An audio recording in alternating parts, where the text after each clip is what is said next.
Is Orgonite good for my baby, or how can I use it around my baby? Because we've had some people with infants, yes, toddlers. I mean, we mentioned children when we were first sharing our pendants with our neighbors, and how they liked it. So yes, it's good for children, especially infants. If you were to have, I think, like a charge plate, for example, if you have an infant in the crib, I would suggest like put something like a charge plate like on the undercarriage of it, on the underside of it, Yep. mounted, so that you can benefit from it, or have it somewhere in the room.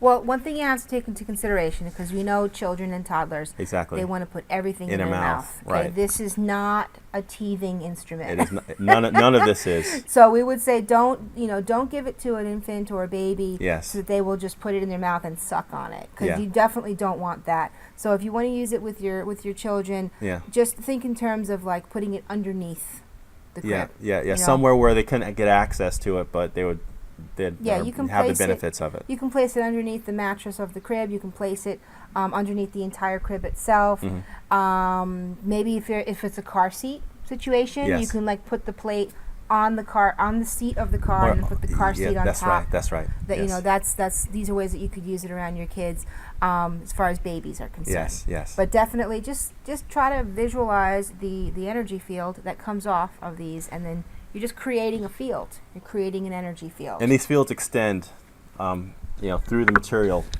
all the way through. They'll go